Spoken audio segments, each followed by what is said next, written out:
Hello and welcome to For Fox's Sake. My name is Pete Selby and I'm alongside Andy Moore, and we're talking all things FA Cup, which is great because it's that weight lifted off shoulders. It doesn't matter where you are in the league. It doesn't matter whether you're top, whether you're bottom, whether you're struggling. It doesn't matter whether you're arguing over who's who in the side, etc. It's the FA Cup.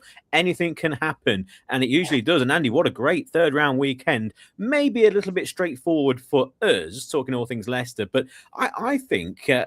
first of all, hello. And secondly, let's just start with that Macclesfield win. I mean, what a tremendous, tremendous story to beat not only Premier League side, but to turn over the holders. I think, and I've been discussing this over the last couple of days with a few friends at work, it has to go down as the biggest ever upset. We look back at Ronnie Radford's goal and, of course, Coventry in the late 80s. And recently, one of the things that was a bit of a bugbear of mine about football is when people say the cup's lost its magic.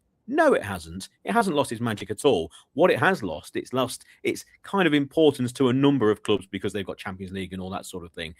But in terms of cup upsets, we get more of them now than we ever did before. And I think it still holds that magic place. And this is the biggest ever cup upset. And what a great story. I thought one of the best stories I've seen in a long time in the FA Cup. You're right. There have been a lot more cup upsets in recent years, and probably, like you said, that the top teams probably don't take it as seriously as they used to in the past. But what a win! It was just great, and like I say, for Crystal Palace, the holders who have been a bit up and down this year, but obviously I think Macclesfield are going quite well in their own league, so just shows you what momentum can do when they're playing well. Absolutely, and Leicester easily, as I said in the title, which I'm rather proud at actually, cleared the Cheltenham hurdle, which again, just to get another horse racing bit of a dig in there. But there you go, and we did so, and I think we have a little bit of a pat on our back regarding the team because I think we got it quite right when listening to the preview.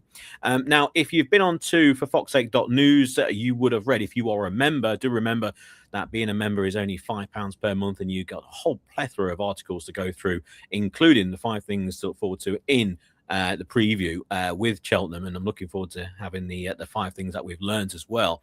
At the moment on the site, we'll just go into what's on the site at the moment, what's absolutely red hot. But on forfoxsake.news, the one thing I just wanted to ask you before we talk about Cheltenham, Andy, is regarding a certain Jamie Vardy. And you've been talking to people who are there. You've been talking to Italian journalists to get a first-hand point of view on Jamie Vardy over in Italy. Yeah, like I say, I was quite well aware that it was his birthday coming up soon. Obviously, that's caused quite a lot of contention on the socials with there being no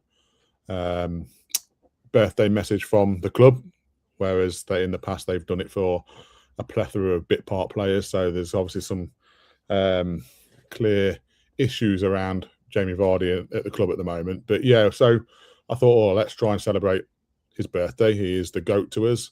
So let's have a chat and see how he's doing out in Cremonese. So I contacted a local journalist out there who covers the club, and he was very, very accommodating. So thank you, Ivan Gigi, I think his name is.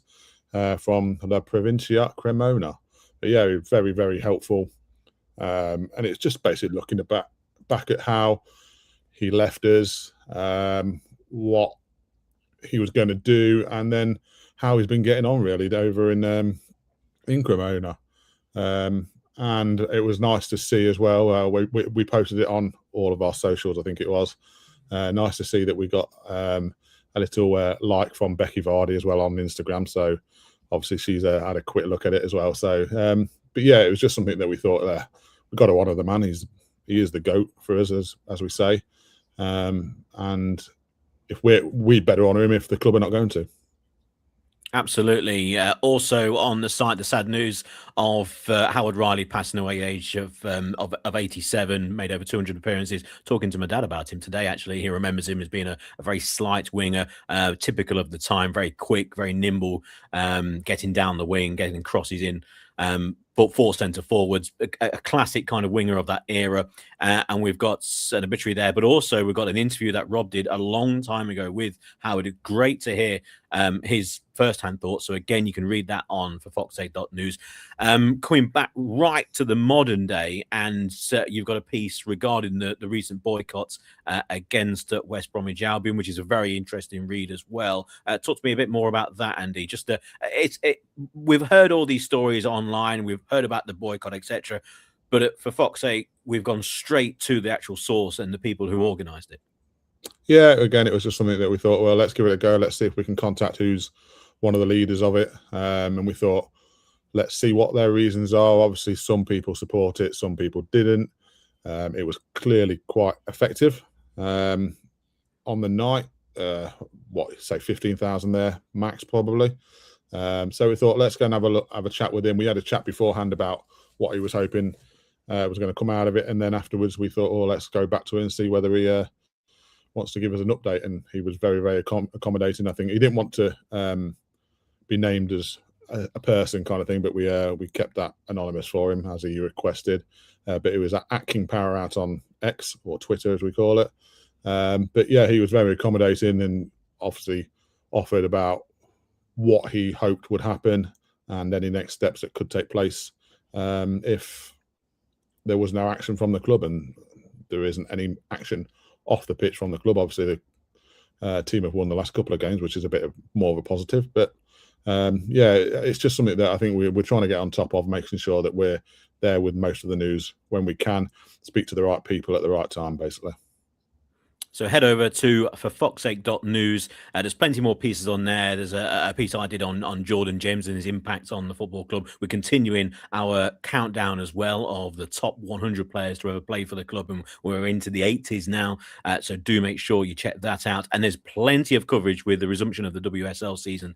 So if you are a fan of Leicester City women, if you pay close attention, if you want to find out more, or indeed, if you know people who go down and watch Leicester City women and they're searching around for a podcast, first of all, for Fox 8, and we've got coverage with Lily Saunders talking all things WSL with the women's football show, and also full coverage on for fox8.news. Point people in that direction. And once again, it's £5 per month. And what does that do? That enables us to provide all these articles, all these stories, and the podcast that you're watching and listening to right now. So if you want to support us, we've been going for an awful long time. Again, it's £5 a month. Head to for fox8.news. Check it out. Check it out on your laptop. Check it out on your iPad, or check it out on your mobile. It's a brilliant site. Check it out now. And if you want to subscribe, please do. And you can read all of that content. And there's more and more every day, every week.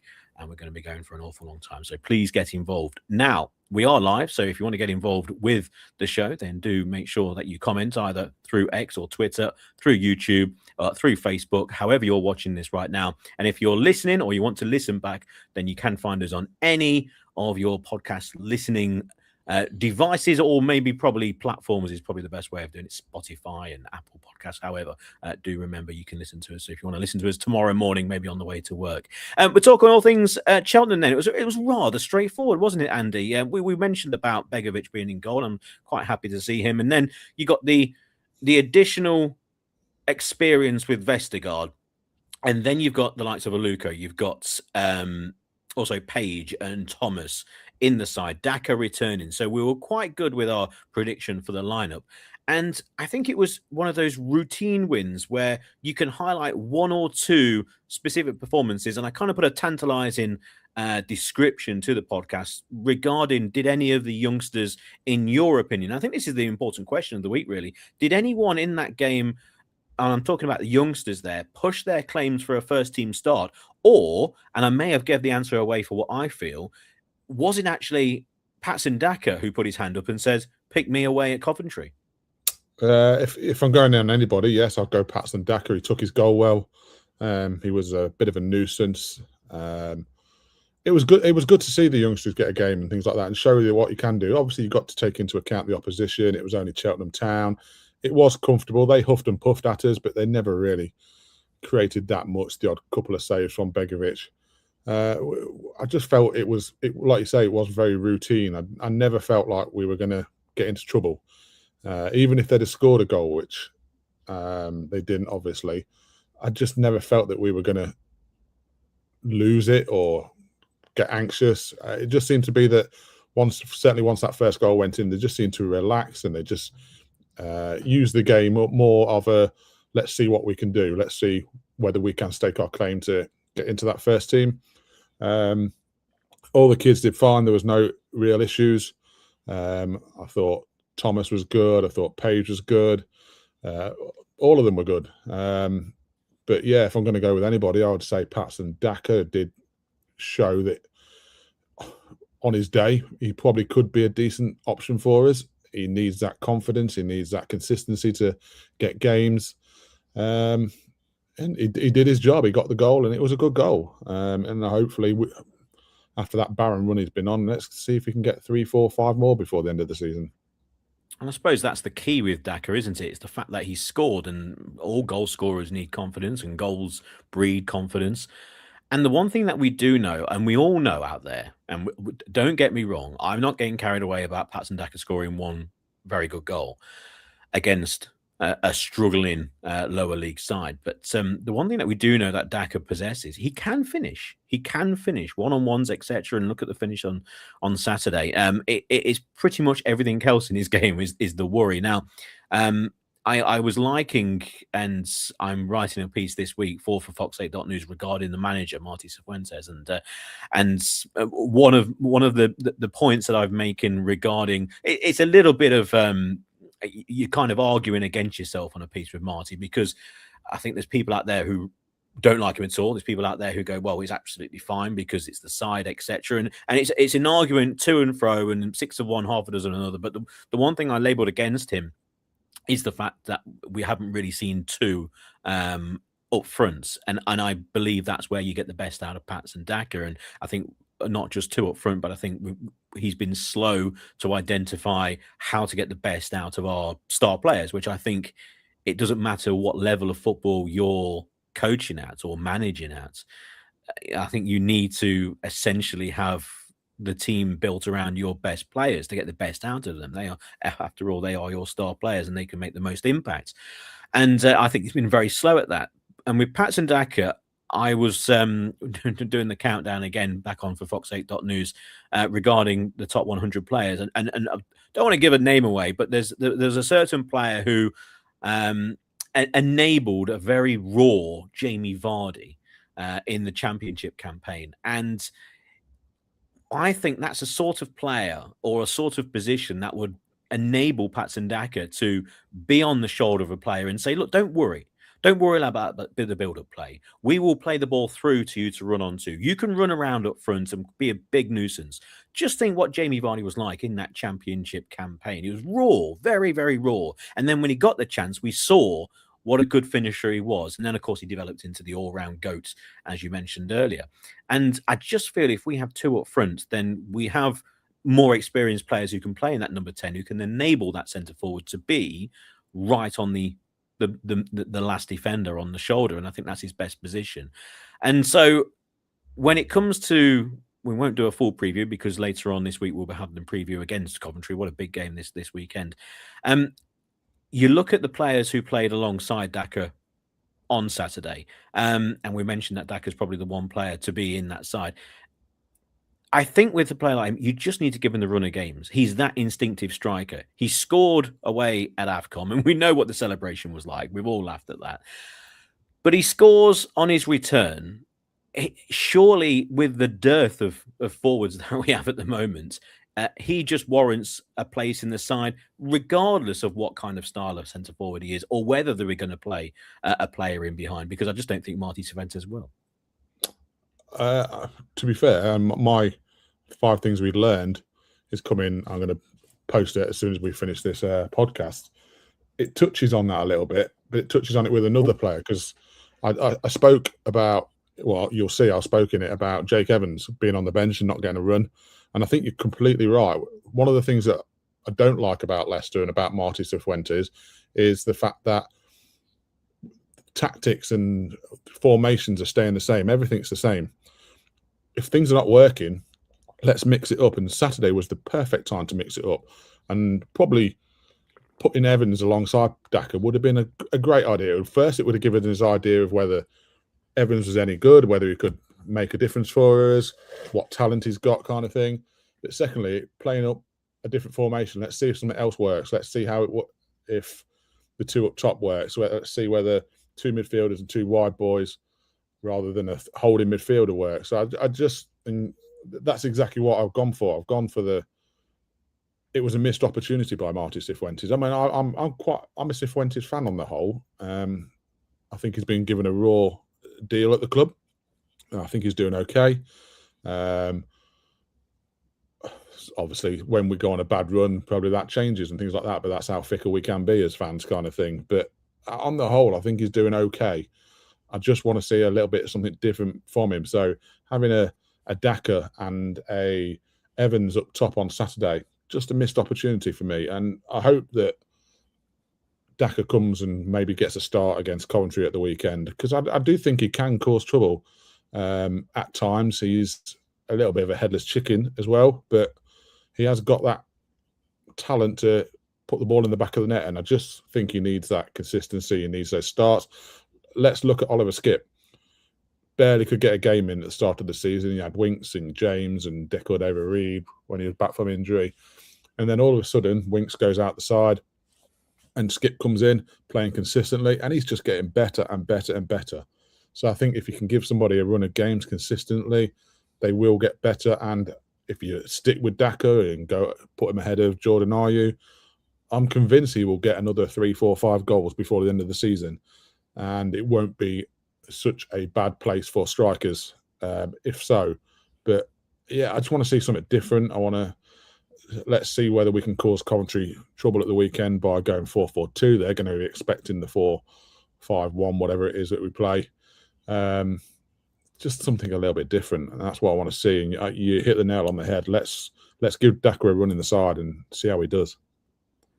First of all, also with Coventry going away and scoring a penalty on his first start for his new club, we just don't have another option. So I think it's almost his hands are tied. And again, that's a line I'm going to use in my piece on Fox8.news regarding Cifuentes. His hands really are tied, but I think he could be a little bit more experimental. And again, I'm paraphrasing what you're going to be releasing on for Fox8.news very soon regarding what we've learned from Cheltenham, and that is what a great chance to do that. And then when you look at the next round, like what other chance do we have, or what other chance would Marty Cifuentes have? Because he's not going to do it in the league. He's not going to do it away from home, first of all, and he's not going to do it at home, even after positive results. And then we've gone into a home game, and he still played the same formation, the same tactics, etc. We know that's not going to change. The only reason that's going to change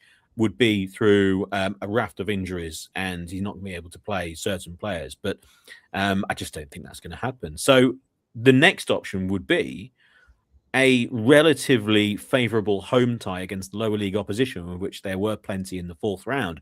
And if you watch the fourth round draw, I don't think overall it's a great draw for anyone. There's one or two games, but overall I think it's a pretty poor draw. And the one thing you don't want, Andy, is a away game against a similar opposition to where you are in the league. That it's not what you want, is it? And also maybe an away game at another end of the country as well. That's a bit awkward to physically get to. So Southampton away would be right towards the top of the list of places and ties that I did not want to come out of the draw. And we get Southampton away. What we all thought straight away when Leicester's number came up away at Southampton? Just uninspiring, isn't it? It's just an extension of the league. As simple as that, really. It's no offense to Southampton. I'm sure they're thinking the same about us. They didn't really want to be playing us. I'd have wanted either a tester of a lower end Premier League side. Let's see where we actually are are we still able to compete at the lower end if we had a good game, or let's go and have a little bit of a run and take the pressure off, have a little bit of a run in the cup with the lower league team that we can go there, or even at our place, have a comfortable win. Maybe, you never know, you'll get another tie where you're playing another lower league side the round after if we get through that. And then all of a sudden you're in the quarterfinals kind of thing. And then it's a game that you take it's one game at a time then, isn't it? It's a lottery when it gets to that point of the competition. So yeah, it's just really uninspiring. And I hope that they go there and maybe put on a performance and have a good win. And you never know, and maybe there'll be a couple of teams left from the lower leagues in round 5. But yeah, it's just poor and boring, wasn't it? It really was, and they scraped through. They had a very, very strange game away at Doncaster, and again, it's no great. I've mentioned it a million times, but I do a lot of work for Southampton, and they were cruising 3-0 away at Doncaster, and then all of a sudden, under a bit of an aerial bombardment, their goalkeeper, oh my word, Peretz, essentially what was a third choice goalkeeper, anything in the penalty area, if he came for it, he flapped, and that was only a few, because the rest he didn't come for, including one that went over his head on the goal line, and it was a header from about 6 inches, quite ridiculous, really, from a corner. So if he's playing, well, I think Vestergaard and a few people will be licking their lips at that. So that's something to keep an eye out for. But yeah, they scraped through 3-2, and they're a very up and down side, and I'm thoroughly looking forward to doing the preview for that game, because I did miss out on doing the preview for the league game, even though it turned into a bit of a horror show. But yeah, it's Southampton away. I really wanted a home side like Mansfield, etc., or someone from the lower league, just to give, again, the ability to play youngsters and play them at home, and have that step up in their career, which all young players want. It's either through a stunning goal or a stunning performance, and all of a sudden they've reached a new level, or by getting games in their legs as a substitute, and then on the 1 or 2 occasions when they do start, they don't have to pull up trees, they don't have to prove themselves and do something extraordinary. I heard a good line regarding Chelsea and their players, the fact that they're all so young and they're all trying to do something amazing, they're actually forgetting to play as a team. And it's costly mistakes that are costing them in the league. And also, that's why they've got a poor disciplinary record, because players are diving in with tackles, trying to show off and be that main player, trying too hard. And Leicester, with these youngsters, I think just giving them the platform, getting the games in their legs, all important, and then having those games where you can give them a start. You can say to a Page, perfect time against Cheltenham, here's your chance, middle of the park, just in front of a very solid defensive midfield of Skip and Chowdhury on paper, and do your stuff. You can be that main creative player. And then a home tie against the lower league opposition, it would have been a perfect opportunity. And again, you just grow a bit more until they get used to being that regular starter for Leicester. And then, of course, you can throw them in towards the proverbial deep end in a league match. Hopefully against Southampton, that will be the case. I can't see it. I think they will probably go quite strong with a small smattering of youngsters, but that's all to come. There was one player, though, who came on very late on, and Mr. Marcel.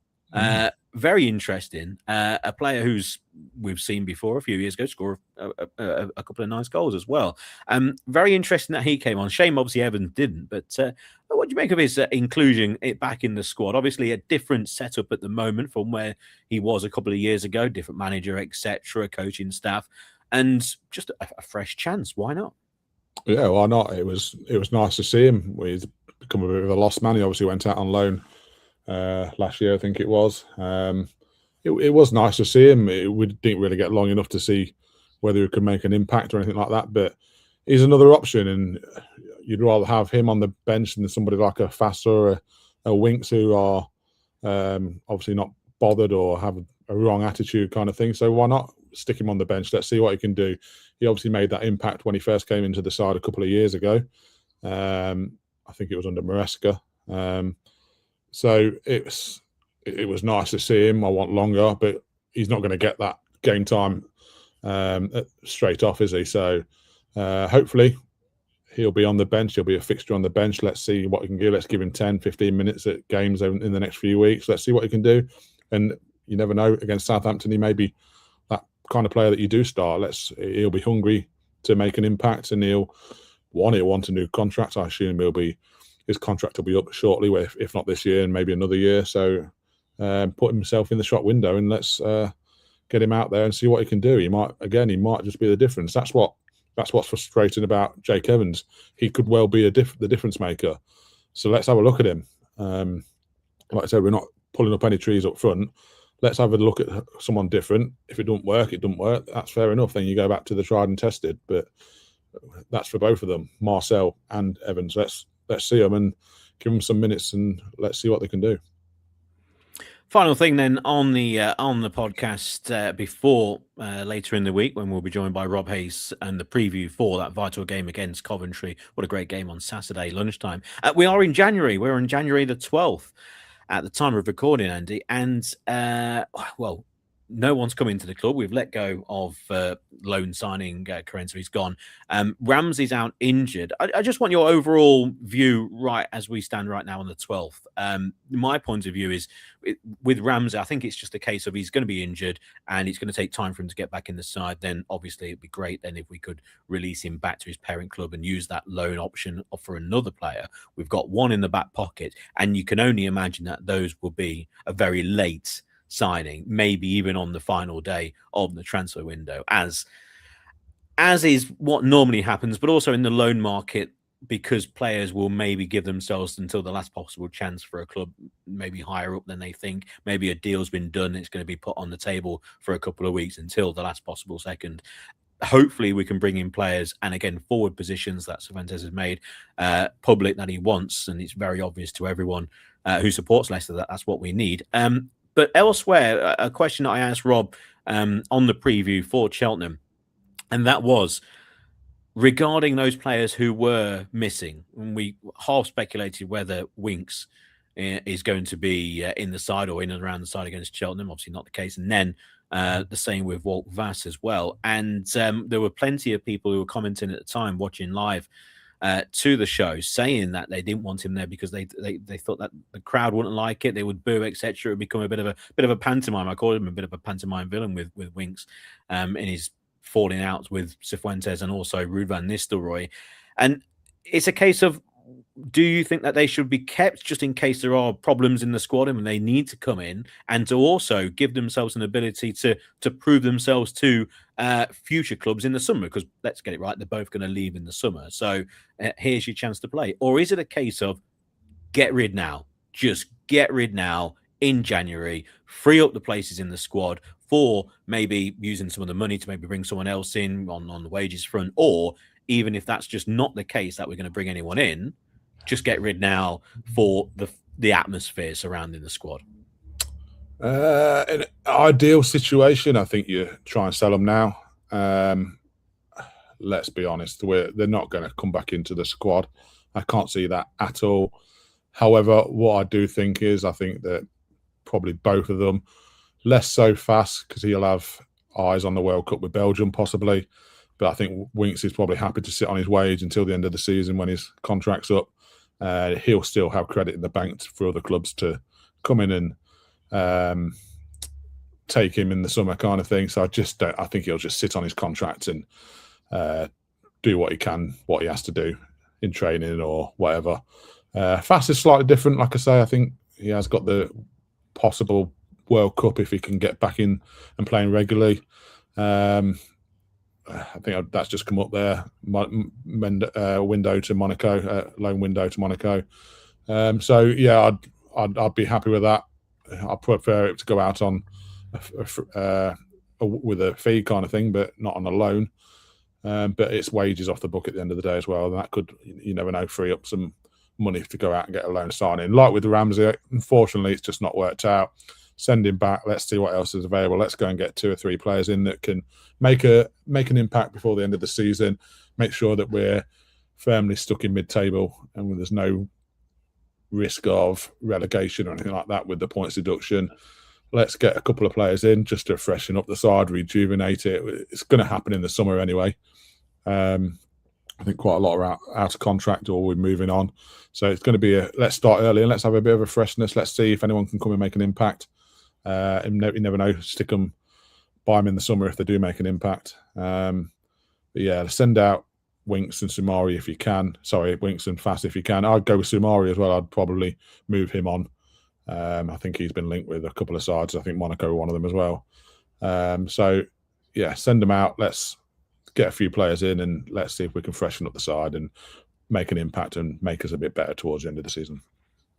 It would be when they do leave, Winks and Walt Vass, when they do leave, their Leicester City careers are going to be very interesting. I'm sure we'll be doing pieces on both of them when they leave, because talk about up and down careers, success, ridiculous failures, ridiculous moments as well, off the field and on the field from both players.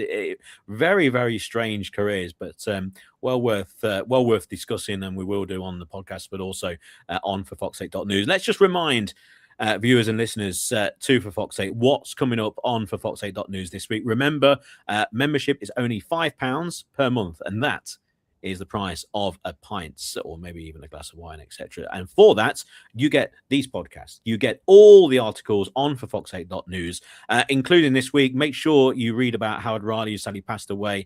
And again, there is an interview with Rob Hayes that Rob conducted a number of years ago on the site. There's the continued countdown of the top 100 players by my good self, with a bio from every player as well, and a few thoughts from my good self. And really enjoyed writing, and it will be released at the end of this week, about a certain player from the late 90s, a very popular player. There's plenty more on there. You've got the interview that you conducted with the Italian journalist regarding Jamie Vardy. There's lots of coverage of the women's team who resumed their WSL campaign with a very unlucky 1-0 away defeat by Tottenham. But and there's lots more on for Fox8.news. So check out the site. Again, check it out on your laptop and, of course, on your mobile as well. It's a beautiful looking site. And then please do sign up again. It keeps us going, doesn't it? At the end of the day, we provide all this for you, and it keeps the cogs turning. So if you can, please do subscribe to that. Again, £5 a month. But let's just finish for the last minute on the women's team, because it was just a disappointing 1-0 defeat away, and an own goal by the new signing as well. But they will have an opportunity to get their own back, because I'm pretty sure they've drawn Tottenham in the Women's FA Cup. That's correct. Yeah, so they'll be back again I think it's Saturday this time. I'm not 100% sure on that one, but yeah, it's an opportunity. Obviously, they've brought in a few players. They've let the captain go, obviously, as well. But yeah, bringing in a few players there. Rick Passmore's obviously trying to freshen up the side.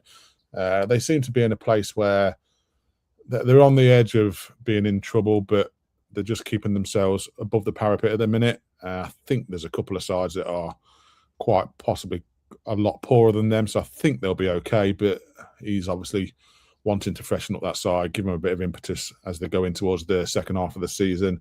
And you never know, a few more wins and they can get that momentum and confidence again, build themselves up the table. It's obviously a small league kind of thing, so they need to be on their game, and they're improving all the time. So it's good to see. A big fan of Rick Passmore. I dealt with him a long time ago when he was manager at Notts County. So yeah, a good women's football man. He knows what he's doing. He'll get them work hard. For me, he's the kind of man. He's the Sean Dyche of women's football. Just solid. He'll get you results. He'll grind your results out. He knows what he's doing. I think he's a decent person to have in charge when we're trying to transition to being a confident side and building momentum. So hopefully he can take us up to that next step and beyond. Yeah, there's a lovely piece with Chloe Hudson-Jones as well on for Fox8.news, former Leicester player. We're talking all things Leicester. And also, if you are watching this, you can also watch Lily Saunders on the Women's Football Show as well. Check that out, because I do keep a lookout for Leicester City women, but I've learned an awful lot more since January the 1st by reading those articles on for Fox8.news. That's it for the show. We'll be back later on in the week with Rob Hayes talking all things on the preview. Coventry away on Saturday lunchtime. So from Andy and myself, have a very good evening, and we're through to the fourth round. Who knows? We could be talking in a couple of months' time, maybe later on, maybe Wembley. Am I getting too much of ahead of myself? Probably, but that's a little bit, mate, yeah. That's the case on for Fox 8. Check out for Fox8.news, and we'll see you later on in the week. Bye. Cheers.